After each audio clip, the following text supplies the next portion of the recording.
संसार में प्रचलित सभी धर्म गीता की दूरस्थ प्रतिध्वनि मात्र है। भगवान महावीर, भगवान गौतम बुद्ध, गुरु नानक, कबीर इत्यादि के श्रद्धापूरित तप सिद्धांतों की उच्चतम अभिव्यक्ति गीता है। गीता के वे ही कैसेट सुमन आप सबके समक्ष आत्मदर्शनार्थ प्रस्तुत है।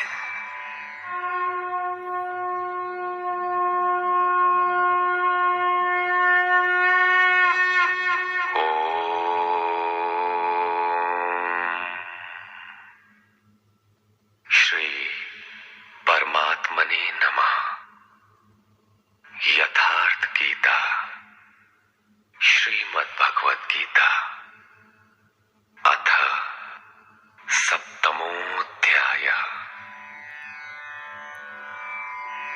गत अध्यायों में गीता के मुख्य प्रायः सभी प्रश्न पूर्ण हो गए हैं। निष्काम कर्म योग, ज्ञान योग, कर्म और यज्ञ का स्वरूप और उसकी विधि, योग का वास्तविक स्वरूप और उसका परिणाम तथा अवतार, वर्ण संकर, सनातन आत्मस्थित महापुरुष के लिए भी लोक हितार्थ कर्म करने पर बल, युद्ध इत्यादि पर विशद चर्चा की गई।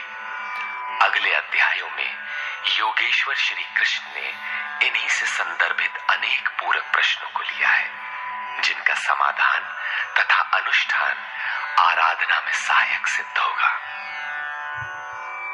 छठे अध्याय के अंतिम श्लोक में योगेश्वर ने ये कहकर प्रश्न का स्वयं बीजारोपण कर दिया कि जो योगी मद्गतेनांतरात्मना, मुझ में अच्छी प्रकार स्थित अंतःकरण वाला है, उसे मैं अतिशय श्रेष्ठ योगी मानता हूं। परमात्मा में अच्छी प्रकार स्थिति क्या है? बहुत से योगी परमात्मा को प्राप्त तो होते हैं, फिर भी कहीं कोई कमी उन्हें खटकती है। लेश मात्र भी कसर न रह जाए, ऐसी अवस्था कब आएगी? संपूर्णता से परमात्मा की जानकारी कब आएगी, कब होती है? इस पर योगेश्वर श्री कृष्ण कहते हैं, श्री भगवान उवाच।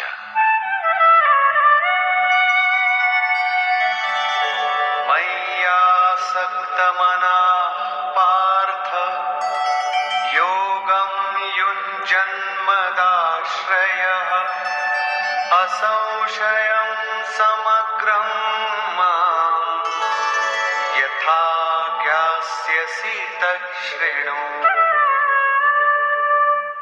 पार्थ, तू मुझ में आसक्त हुए मन वाला बाहरी नहीं, अपितु मदाश्रय अर्थात मेरे परायण होकर योग में लगा हुआ, छोड़कर नहीं, मुझको जिस प्रकार संशय रहित जानेगा उसको सुन, जिसे जानने के पश्चात लेश मात्र भी संशय न रह जाए। विभूतियों की उस समग्र जानकारी पर पुनः बल देते हैं।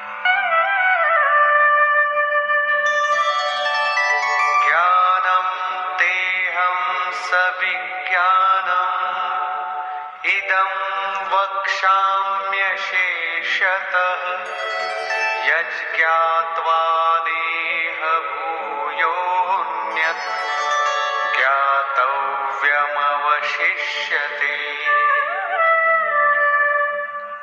मैं तेरे लिए इस विज्ञान सहित ज्ञान को संपूर्णता से कहूंगा। पूर्ति काल में यज्ञ जिसकी सृष्टि करता है, उस अमृत तत्व की प्राप्ति के साथ मिलने वाली जानकारी का नाम ज्ञान है।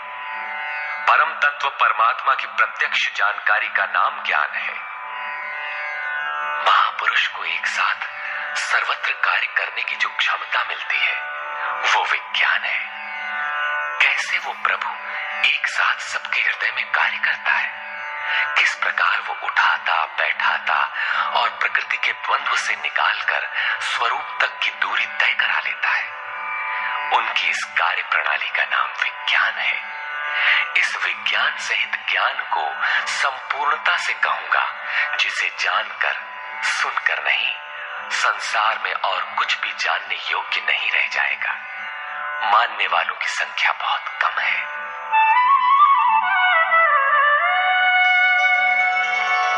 मनुष्याणां सहस्रेषु कश्चिद्यतति सिद्धये यततामपि सिद्धानां कश्चिन्मां वेत्ति तत्त्वतः।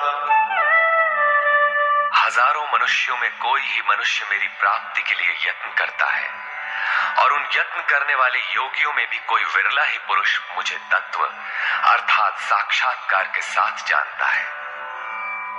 अब समग्र तत्व है कहां? एक स्थान पर पिंड रूप में है अथवा सर्वत्र व्याप्त है? इस पर योगेश्वर श्री कृष्ण कहते हैं,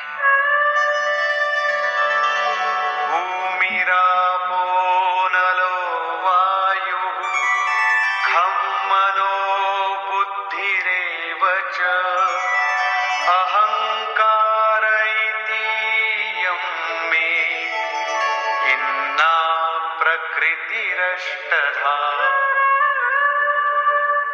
अर्जुन, भूमि, जल, अग्नि, वायु और आकाश तथा मन, बुद्धि और अहंकार, ऐसे ये 8 प्रकार के भेदों वाली मेरी प्रकृति है। ये अष्टधा मूल प्रकृति है।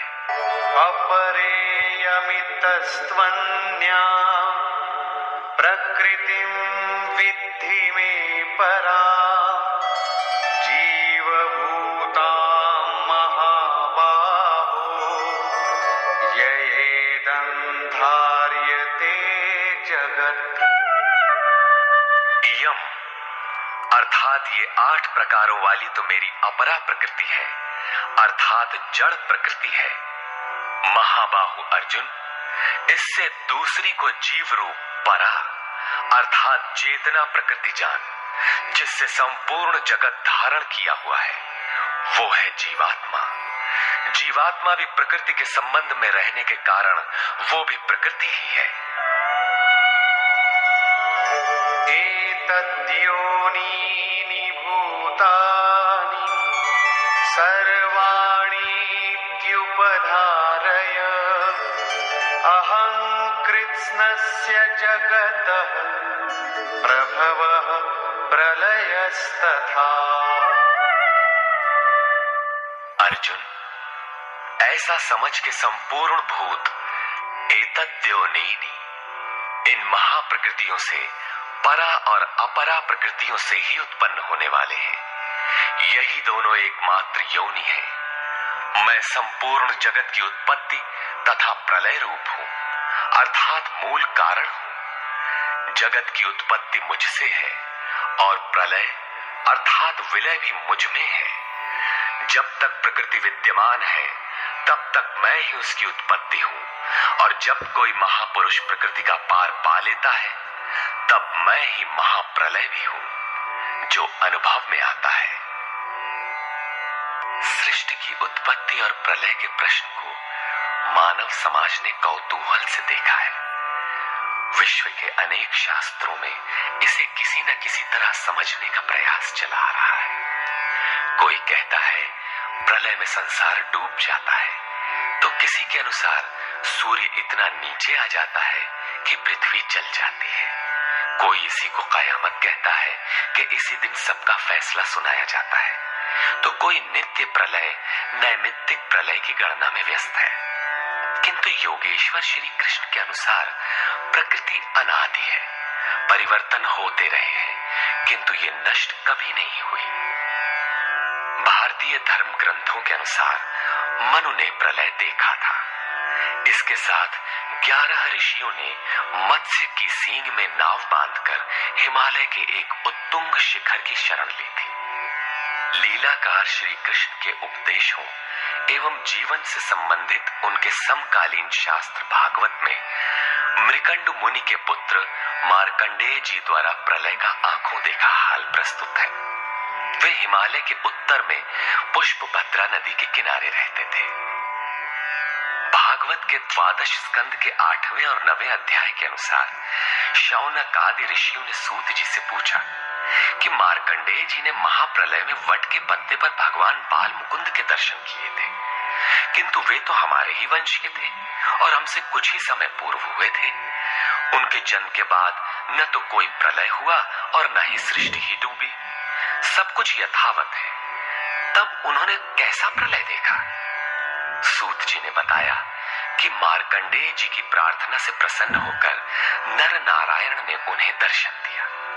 मार्कंडेय जी ने कहा कि मैं आपकी वो माया देखना चाहता हूं जिससे प्रेरित होकर ये आत्मा अनंत योनियों में भ्रमण करता है। भगवान ने स्वीकार किया और एक दिन जब मुनि अपने आश्रम में भगवान के चिंतन में तन्मय हो रहे थे, तब उन्हें दिखाई पड़ा कि चारों ओर से समुद्र उमड़कर उनके ऊपर आ रहा है। उसमें मगर छलांगे लगा रहे थे। उनकी चपेट में ऋषि मार्कंडेय भी आ रहे थे। वे इधर उधर बचने के लिए भाग रहे थे। आकाश, सूर्य, पृथ्वी, चंद्रमा, स्वर्ग, ज्योतिष मंडल सभी उस समुद्र में डूब गए। इतने में मार्कंडेय जी को एक बरगद का पेड़ और उसके पत्ते पर एक शिशु दिखाई दिया। श्वास के साथ मार्कंडेय जी भी उस शिशु के उदर में चले गए और अपना आश्रम, सूर्य मंडल सहित सृष्टि को जीवित पाया और पुनः श्वास के साथ उस शिशु के उदर से वे बाहर आ गए। नेत्र खुलने पर मार्कंडेय ने अपने को उसी आश्रम में अपने ही आसन पर पाया। स्पष्ट है कि करोड़ों वर्ष के भजन के पश्चात उन मुनि ने ईश्वरीय दृश्य को अपने हृदय में देखा, अनुभव में देखा। बाहर सब कुछ ज्यों का त्यों था। अतः प्रलय योगी के हृदय में ईश्वर से मिलने वाली अनुभूति है।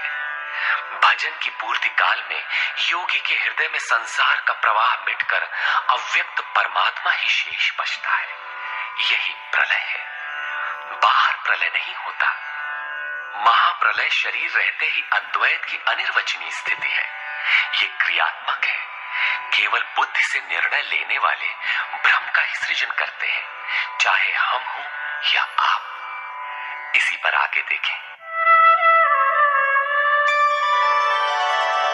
मत्तः परतरं नान्यत् किंचिदस्ति धनंजय मयि सर्वमिदं प्रोतं सूत्रे मणिगणा इव। धनंजय, मेरे सिवाय किंचन मात्र भी दूसरी वस्तु नहीं है। ये संपूर्ण जगत सूत्र में मणियों के सदृश मेरे में गुथा हुआ है तो, परंतु जानेंगे कब? जब इस अध्याय के प्रथम श्लोक के अनुसार अनन्यासक्ति अर्थात भक्ति से मेरे परायण होकर योग में उसी रूप से लग जाए। इसके बिना नहीं, योग में लगना आवश्यक है। रसोऽहमप्सु कौन्तेय प्रभास्मि शशि सूर्ययोः प्रणवः सर्ववेदेषु शब्दः के पौरुषं नृषु। कौन्तेय, जल में मैं रस हूं, चंद्रमा और सूर्य में प्रकाश हूं, संपूर्ण वेदों में मैं ओंकार हूं। ओ धन अहम धनकार, स्वयं का आकार हूं। आकाश में शब्द और पुरुषों में पुरुष तत्व हूं तथा मैं पुण्यो गन्धः पृथिव्यां च तेजश्चास्मि विभावसौ जीवनं सर्वभूतेषु तपश्चास्मि तपस्विषु। पृथ्वी में पवित्र गंध और अग्नि में तेज हूं, संपूर्ण जीवों में उनका जीवन हूं और तपस्वियों में उनका तप हूं। बीजं मां सर्वभूतानां विद्धि पार्थ सनातनम् बुद्धिर्बुद्धिमतामस्मि तेजस्तेजस्विनामहम्। पार्थ, तू संपूर्ण भूतों का सनातन कारण अर्थात बीज मुझे ही जान। मैं बुद्धिमानों की बुद्धि और तेजस्वियों का तेज हूं। क्रम में योगेश्वर श्री कृष्ण कहते हैं, बलम बलवतां चाहम कामराग विवर्जितम धर्मा विरुद्धो भूतेषु कामोऽस्मि भरतर्षभ। हे भरत श्रेष्ठ अर्जुन, मैं बलवानों का कामना और आसक्ति रहित बल हूं। संसार में सब बलवान ही तो बनते हैं। कोई दंड बैठक लगाता है, कोई परमाणु इकट्ठा करता है, किंतु नहीं, श्री कृष्ण कहते हैं कि काम और राग से परे जो बल है वो मैं हूं, वही वास्तविक बल है। सब भूतों में धर्म के अनुकूल कामना मैं हूं। पर ब्रह्म परमात्मा ही एकमात्र धर्म है जो सबको धारण किए हुए है। जो शाश्वत आत्मा है वही धर्म है। जो उससे अविरोध रखने वाली कामना है मैं हूं। आगे भी श्री कृष्ण ने कहा कि अर्जुन, मेरी प्राप्ति के लिए इच्छा कर। सब कामनाएं तो वर्जित है, किंतु उस परमात्मा को पाने की कामना आवश्यक है, अन्यथा आप साधन कर्म में प्रवृत्त नहीं होंगे। ऐसी कामना भी मेरी ही देन है। ये चैव सात्विका भावा राजसास्तामसाश्च ये मत्त एवेति तान् विद्धि न त्वहं तेषु ते मयि। और भी जो सत्व गुण से उत्पन्न होने वाले भाव हैं, जो रजोगुण और तमोगुण से उत्पन्न होने वाले भाव हैं, उन सबको तुम मुझसे ही उत्पन्न होने वाले हैं ऐसा जान। परंतु वास्तव में उनमें मैं और वे मेरे में नहीं है, क्योंकि न मैं उनमें खोया हूं और न वे ही मुझ में प्रवेश कर पाते हैं। क्योंकि मुझे कर्म से स्पृहा नहीं है, मैं निर्लेप हूं, मुझे इनमें कुछ पाना नहीं है, इसलिए मुझ में प्रवेश नहीं कर पाते। ऐसा होने पर भी जिस प्रकार आत्मा की उपस्थिति से ही शरीर को भूख प्यास लगती है, आत्मा को अन्न अथवा जल से कोई प्रयोजन नहीं है, उसी प्रकार प्रकृति परमात्मा की उपस्थिति में ही अपना कार्य कर पाती है। परमात्मा उसके गुण और कार्यों से निर्लेप रहता है।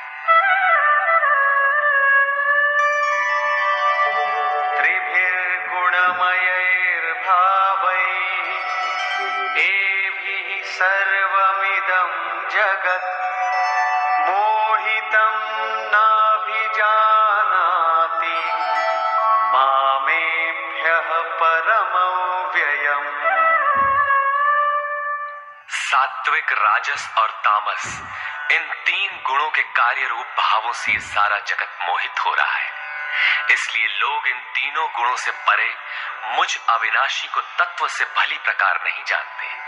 मैं इन तीनों गुणों से परे हूं, अर्थात जब तक अंश मात्र भी गुणों का आवरण विद्यमान है, तब तक कोई मुझे नहीं जानता। उसे अभी चलना है, वो राही है। और दैवी येषा गुणमयी मम माया दुरत्यया मामेव ये प्रपद्यन्ते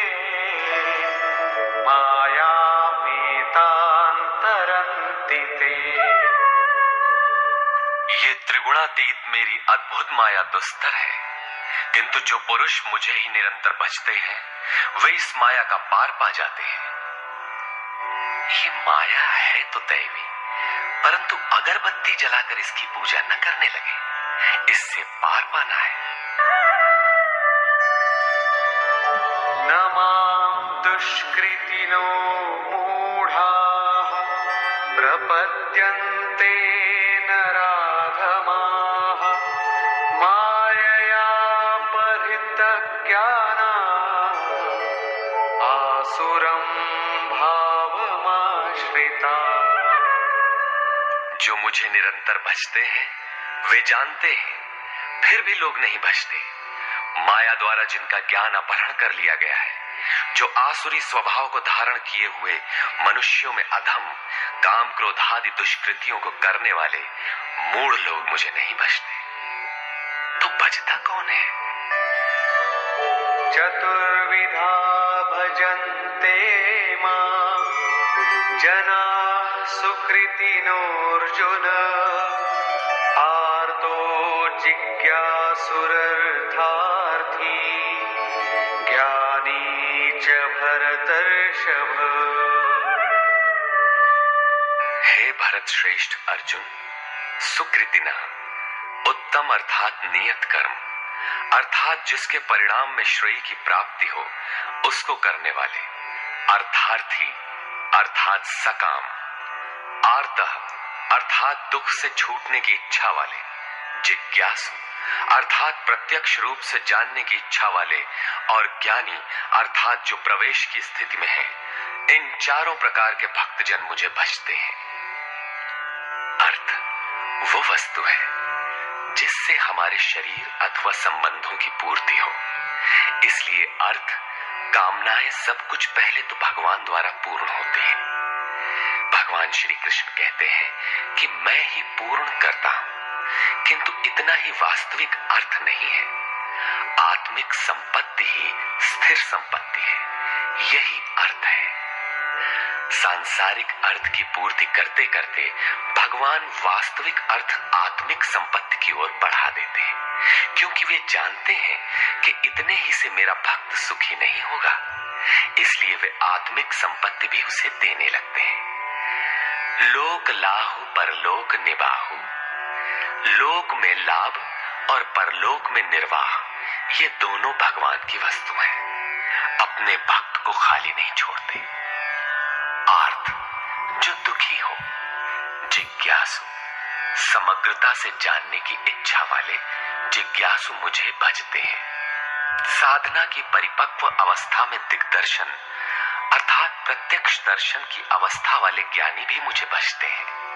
इस प्रकार चार प्रकार के भक्त मुझे भजते हैं, जिनमें ज्ञानी श्रेष्ठ है, अर्थात ज्ञानी भी भक्त ही है। इन सब में भी तेषां ज्ञानी नित्ययुक्त एकभक्तिर्विशिष्यते प्रियो हि ज्ञानिनोत्यर्थम् अहं स च मम प्रियः।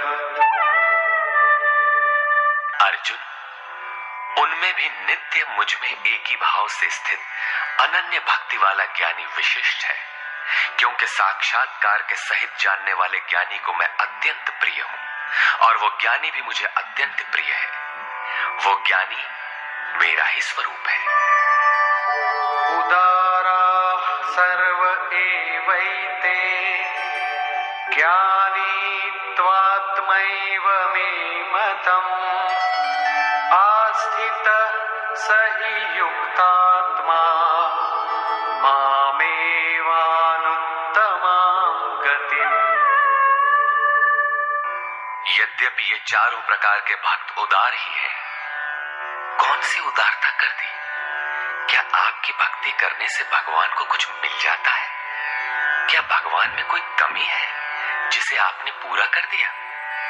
नहीं, वस्तुतः वही उदार है जो अपने आत्मा को अधोगति में न पहुंचाए, जो उसके उद्धार के लिए अग्रसर है। इस प्रकार ये सब उदार है।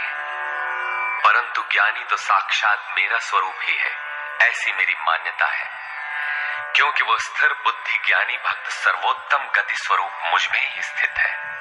अर्थात वो मैं हूं, वो मुझ में है, मुझ में और उसमें कोई अंतर नहीं है। इसी पर पुनः बल देते हैं। बहूनां जन्मनामन्ते ज्ञानवान् मां प्रपद्यते वासुदेवः सर्वमिति स महात्मा सुदुर्लभः। अभ्यास करते करते बहुत जन्मों के अंत के जन्म में, प्राप्ति वाले जन्म में साक्षात्कार को प्राप्त हुआ ज्ञानी सब कुछ वासुदेव ही है। इस प्रकार मेरे को भजता है। वो महात्मा अति दुर्लभ है। वो किसी वासुदेव की प्रतिमा नहीं गढ़वाता, बल्कि अपने भीतर ही उस परम देव का वास पाता है। उसी ज्ञानी महात्मा को श्री कृष्ण तत्वदर्शी भी कहते हैं। इन्हीं महापुरुषों से बाहर समाज में कल्याण संभव है। इस प्रकार के प्रत्यक्ष तत्वदर्शी महापुरुष श्री कृष्ण के शब्दों में अति दुर्लभ है। जब श्रेय और प्रेय अर्थात मुक्ति और भोग दोनों ही भगवान से मिलते हैं, तब तो सभी को एकमात्र भगवान का भजन करना चाहिए। फिर भी लोग उन्हें नहीं भजते। क्यों? श्री कृष्ण के ही शब्दों में, कामैस्तैस्तैर्हितज्ञानाः प्रपद्यन्तेऽन्यदेवताः तन्तन्नियममास्थाय प्रकृत्या नियताः स्वया। वो तत्वदर्शी महात्मा अथवा परमात्मा ही सब कुछ है। लोग ऐसा समझ नहीं पाते, क्योंकि भोगों की कामनाओं द्वारा लोगों का विवेक अपहरण कर लिया गया है। इसलिए वे अपनी प्रकृति अर्थात जन्म जन्मांतरों से अर्जित संस्कारों के स्वभाव से प्रेरित होकर मुझ परमात्मा से भिन्न अन्य देवताओं और उनके लिए प्रचलित नियमों की शरण लेते हैं। यहाँ अन्य देवता का प्रसंग पहली बार आया है। यो यो यां यां तनुं भक्तः श्रद्धयार्चितुमिच्छति तस्य तस्याचलां श्रद्धां तामेव विदधाम्यहम्। जो जो सकामी भक्त जिस जिस देवता के स्वरूप को श्रद्धा से पूजना चाहता है, मैं उसी ही देवता के प्रति उसकी श्रद्धा को स्थिर करता हूं। मैं स्थिर करता हूं, क्योंकि देवता नाम की कोई वस्तु होती तब तो वो देवता ही श्रद्धा को स्थिर करता। सतया श्रद्धया युक्तः तस्याराधनमीहते लभते च ततः कामान् मयैव विहितान् हितान्।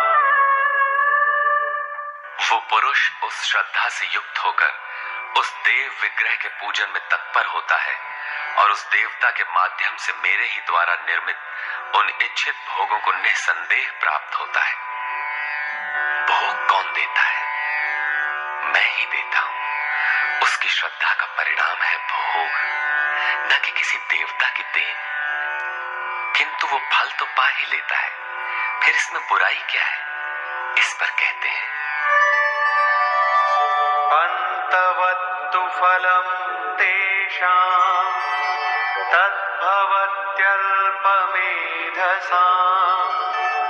देवान् देवयजो यान्ति मद्भक्ता यान्ति मामपि। परंतु उन अल्प बुद्धि वालों का वो फल नाशवान है। आज फल है तो भोगते भोगते नष्ट हो जाएगा, इसलिए नाशवान है। देवताओं को पूजने वाले देवताओं को प्राप्त होते हैं, अर्थात देवता भी नाशवान है।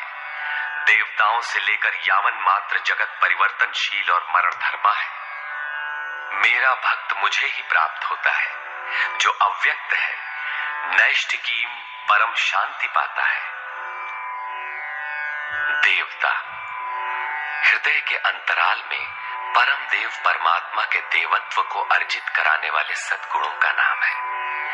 थी तो ये अंदर की वस्तु, किंतु कालांतर में लोगों ने भीतर की वस्तु को बाहर देखना प्रारंभ कर दिया। मूर्तियां गढ़ ली, कर्म कांड रच डाले और वास्तविकता से दूर खड़े हो गए।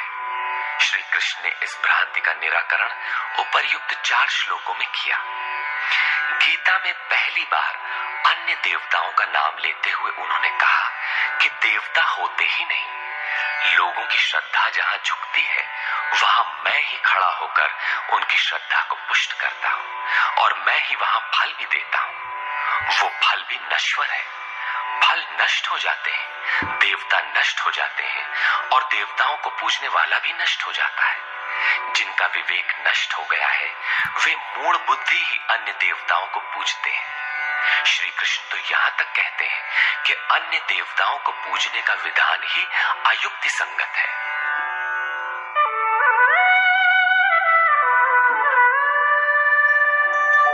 अव्यक्तं व्यक्तिमापन्नं मन्यन्ते माम बुद्धयः परं भावमजानन्तो ममाव्ययमनुत्तमम्। यद्यपि जब देवताओं के नाम पर देवता नाम की कोई वस्तु है ही नहीं, जो फल मिलता है वो भी नाशवान है, फिर भी सब लोग मेरा भजन नहीं करते, क्योंकि बुद्धिहीन पुरुष अर्थात कामनाओं द्वारा जिनका ज्ञान अपहृत हो गया है वे मेरे सर्वोत्तम, अविनाशी और परम प्रभाव को भली प्रकार नहीं जानते। इसलिए वे मुझ अव्यक्त पुरुष को व्यक्ति भाव को प्राप्त हुआ मानते हैं, मनुष्य मानते हैं। अर्थात श्री कृष्ण भी मनुष्य शरीरधारी योगी थे, योगेश्वर थे। जो स्वयं योगी हो और दूसरों को भी योग प्रदान करने की जिनमें क्षमता हो उन्हें योगेश्वर कहते हैं।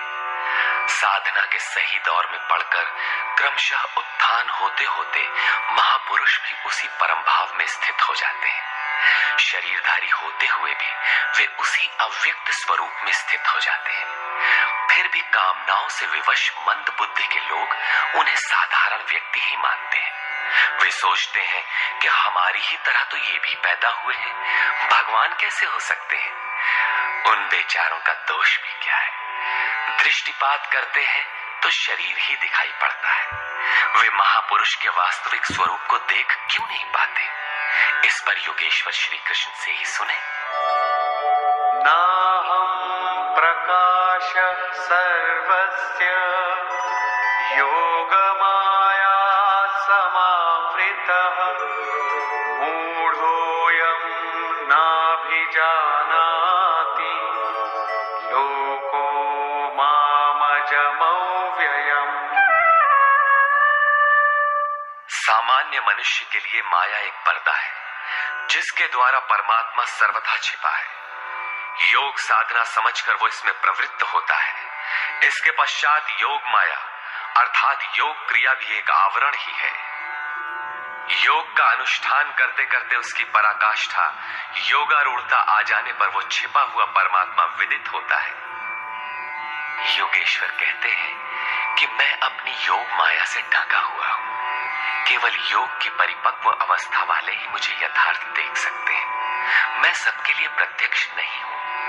इसलिए ये अज्ञानी मनुष्य मुझ जन्म रहित अर्थात जिसे अब जन्म नहीं लेना है, अविनाशी अर्थात जिसका नाश नहीं होना है, अव्यक्त स्वरूप अर्थात जिसे पुनः व्यक्त नहीं होना है को नहीं जानता। अर्जुन भी श्री कृष्ण को अपनी ही तरह मनुष्य मानता था। आगे उन्होंने दृष्टि दिया तो अर्जुन गिड़गिड़ाने लगा, प्रार्थना करने लगा। वस्तुतः अव्यक्त स्थित महापुरुष को पहचानने में हम लोग प्रायः अंधे ही हैं। आगे कहते हैं, वेदाहं समतीतानि वर्तमानानि चार्जुन भविष्याणि च भूतानि मां तु वेद न कश्चन। अर्जुन, मैं अतीत, वर्तमान और भविष्य में होने वाले संपूर्ण प्राणियों को जानता हूं, परंतु मुझे कोई नहीं जानता। क्यों नहीं जान पाता? इच्छा द्वेष समुत्थेन द्वंद्व मोहेन भारत सर्वभूतानि सम्मोहम् सर्गे यान्ति परन्तप। भरतवंशी अर्जुन, इच्छा और द्वेष अर्थात राग द्वेषादि द्वंद्व के मोह से संसार के संपूर्ण प्राणी अत्यंत मोह को प्राप्त हो रहे हैं, इसलिए मुझे नहीं जान पाते। तो क्या कोई जानेगा ही नहीं? योगेश्वर श्री कृष्ण कहते हैं, येषां त्वन्तगतं पापं जनानां पुण्यकर्मणां ते द्वन्द्वमोहनिर्मुक्ता भजन्ते मां दृढव्रता। परंतु पुण्य कर्म अर्थात जो संस्कृति का अंत करने वाला है, जिसका नाम कार्यम कर्म, नियत कर्म, यज्ञ की प्रक्रिया कहकर बारंबार समझाया है, उस कर्म को करने वाले जिन भक्तों का पाप नष्ट हो गया है, वे राग द्वेषादि द्वंद्व के मोह से भली प्रकार मुक्त होकर व्रत में दृढ़ रहकर मुझे भजते हैं। किस लिए भजते हैं? जरा मरण मोक्षाय मामाश्रित्य यतन्ति ये ते ब्रह्म तद्विदु कृत्स्नम् अध्यात्मं कर्म चाखिलम्। जो मेरी शरण होकर जरा और मरण से मुक्ति पाने के लिए प्रयत्न करते हैं, वे पुरुष उस ब्रह्म को, संपूर्ण अध्यात्म को और संपूर्ण कर्म को जानते हैं, और इसी क्रम में साधिभूताधिदैवं मां साधियज्ञं च ये विदुः प्रयाणकालेऽपि च मां ते विदुर्युक्तचेतसः। जो पुरुष अधिभूत, अधिदैव तथा अधियज्ञ के सहित मुझे जानते हैं, मुझ में समाहित चित्त वाले वे पुरुष अंतकाल में भी मुझको ही जानते हैं, मुझ में ही स्थित रहते हैं और सदैव मुझे प्राप्त रहते हैं। 26वें 27वें श्लोक में उन्होंने कहा कि मुझे कोई नहीं जानता, क्योंकि वे मोहग्रस्त हैं, किंतु जो उस मोह से छूटने के लिए प्रयत्नशील हैं, वे संपूर्ण ब्रह्म, संपूर्ण अध्यात्म, संपूर्ण कर्म, संपूर्ण अधिभूत, संपूर्ण अधिदैव और संपूर्ण अधियज्ञ सहित मुझको जानते हैं, अर्थात इन सब का परिणाम मैं अर्थात सद्गुरु हूं। वही मुझे जानता है, ऐसा नहीं कि कोई नहीं जानता। निष्कर्ष, इस 7वें अध्याय में योगेश्वर श्री कृष्ण ने बताया कि अनन्य भाव से मुझ में समर्पित होकर, मेरे आश्रित होकर जो योग में लगता है, वह समग्र रूप से मुझे जानता है। मुझे जानने के लिए हजारों में कोई विरला ही प्रयत्न करता है, और प्रयत्न करने वालों में विरला ही कोई जानता है। वह मुझे पिंड रूप में एक देशीय नहीं वरन सर्वत्र व्याप्त देखता है। 8 भेदों वाली मेरी जड़ प्रकृति है और इसके अंतराल में जीव रूप मेरी चेतन प्रकृति है। इन्हीं दोनों के संयोग से पूरा जगत खड़ा है। तेज और बल मेरे ही द्वारा है। राग और काम से रहित बल तथा धर्मानुकूल कामना भी मैं ही हूँ। जैसा कि सब कामनाएं तो वर्जित हैं, लेकिन मेरी प्राप्ति के लिए कामना कर, ऐसी इच्छा का अभ्युदय होना मेरा ही प्रसाद है। केवल परमात्मा को पाने की कामना ही धर्मानुकूल कामना है। श्री कृष्ण ने बताया कि मैं तीनों गुणों से अतीत हूं, परम का स्पर्श करके परम भाव में स्थित हूं, किंतु भोगासक्त मूढ़ पुरुष सीधे मुझे न बचकर अन्य देवताओं की उपासना करते हैं, जबकि वहां देवता नाम का कोई है ही नहीं।